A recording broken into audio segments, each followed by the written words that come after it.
Uyu akaba ari umukinnyi wa filime witwa Seburikoko kandi akaba azwi nka Garasiyane, akaba ari single.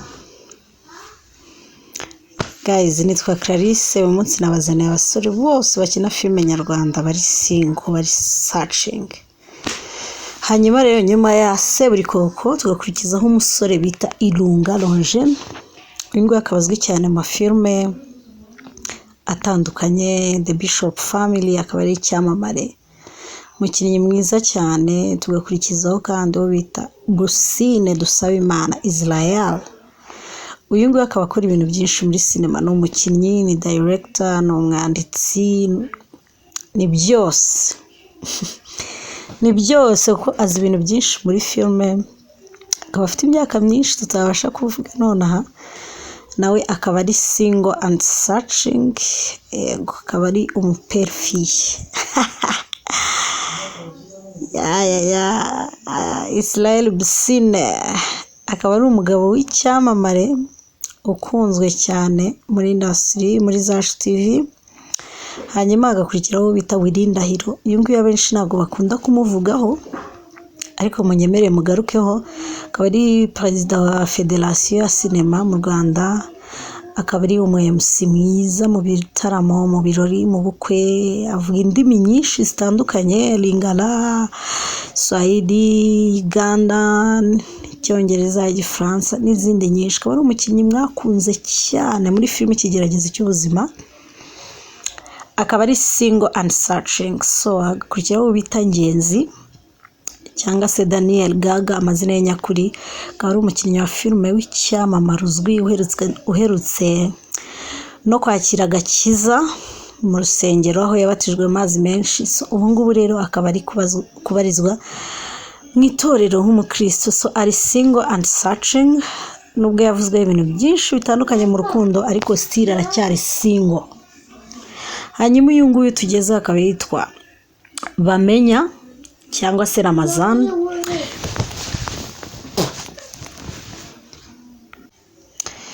Yes, Bamenya rero akaba ari umusore ukuze, by the way, nubwo atabigaragaza ku isura ko n'umusore mukuru. So uri single.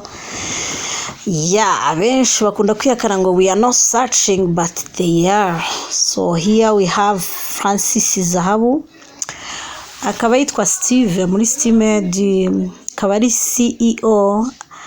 Hanyuma akaba akorana n'umunyamideli, yandika adoda imyenda, afite inzu idoda imyenda y'abagabo myiza cyane cyane. Akaba ari umukinnyi w'icyamamare kandi ukunzwe.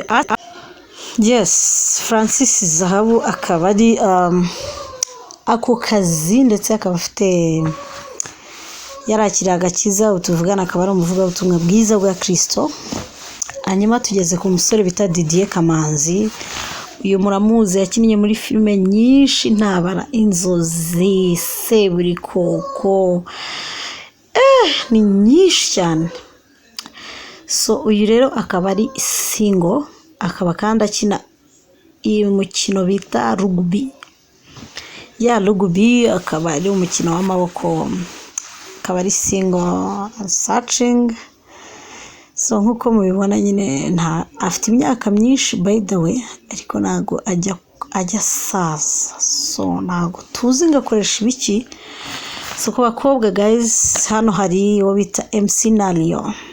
Ni umu-MC mwiza, akaba akina muri filime zitandukanye, aho yakinnye My Ex Boyfriend yo muri Aba TV. Akaba ari yarakinnye mu Isi Dutuye mu nyubako ya Aba TV.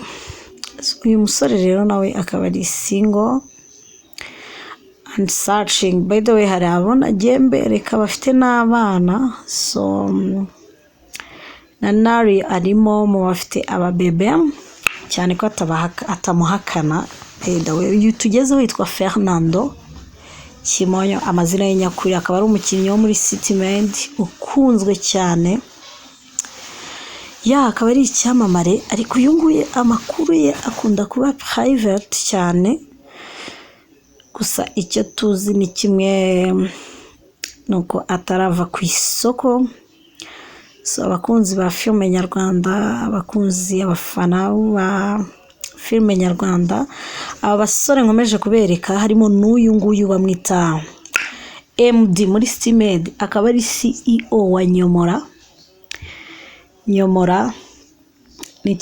ni navuga ngo ni nka company cyangwa se association cyangwa se ahantu ushobora kugenda ukaruhukira ukumva ibintu byinshi bitandukanye. Bafasha abantu kugaruka bafite depression.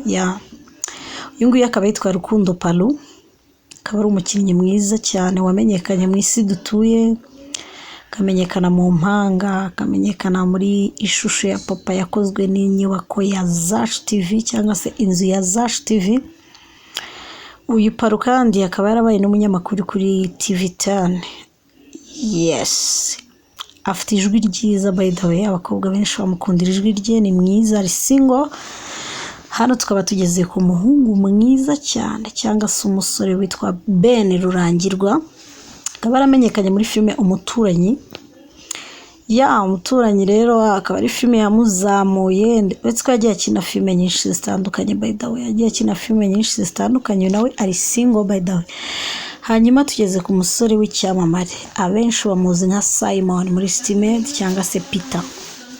Umusore yitwa David Murenzi. Mu busanzwe abasore abakobwa benshi bamukundira ijwi rye, abenshi bavuga ko afite ijwi riri sexy kuruta uko ateye n'uko asa, ndetse ko kandi azwiho guterura cyane. Umwe mu basore dufite bafite ibituza, bakora siporo nyinshi zihagije, cyane ko umubiri we ukunze gukurura abakobwa batari bakeya cyane. So ari single by the way. Hanyuma hano turagera ku musore mutoya cyane, ukiri muto rwose, wagaragaye muri filime yitwa Maya.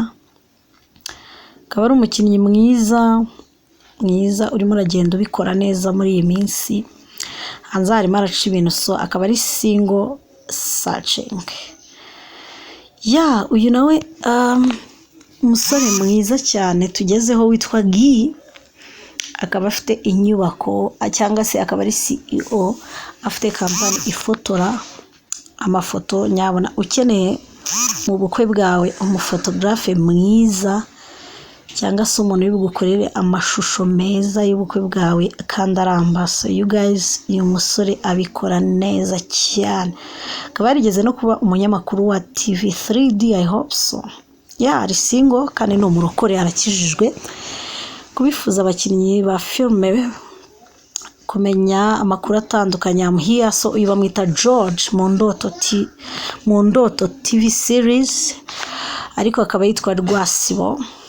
So uyu nawe ari single kandi arakijijwe. Guys, mani kubarangira abakinnyi abafilme kabeza kandi bakijijwe, bagira n'umuco, umuproducer ukeneye gukoresha umuntu w'inyangamugayo. You guys, ntugashidikanye gukoresha George.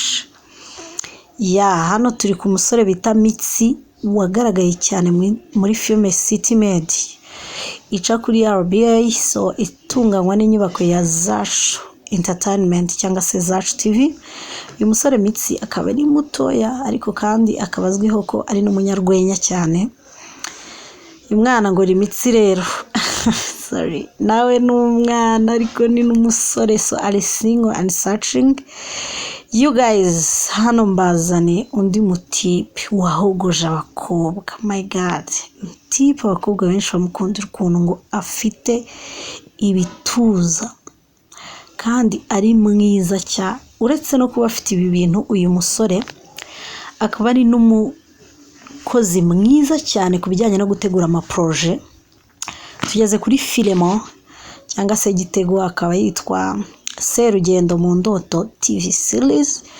Uyu musore akaba ari umuhanga kuri sound no kuri grip. So uyu nawe akaba ari single and searching.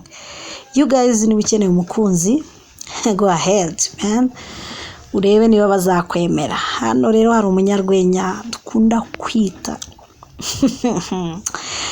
uyu musore bakunda kumwita Dr. Nsabe, akaba ari icyamamare, arimo araca ibintu muri uyu mujyi wa Kigali no hanze yaho. Guys, uyu musore ari single and searching, nta mukunzi afite. I know it very well. So guys, my pass, keep it up. Kuri we birashoboka cyane rwose, cyane.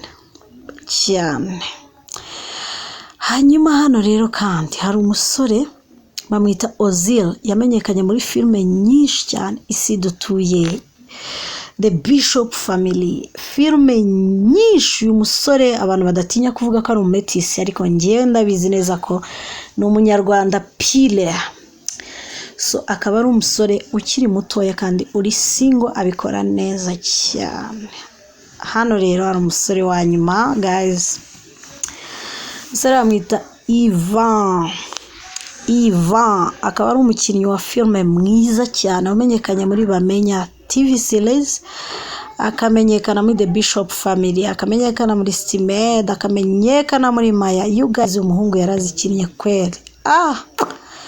Umutipe rero akaba yaragiye atwara imitima y'abakobwa benshi mu Rwanda, yigarurira imitima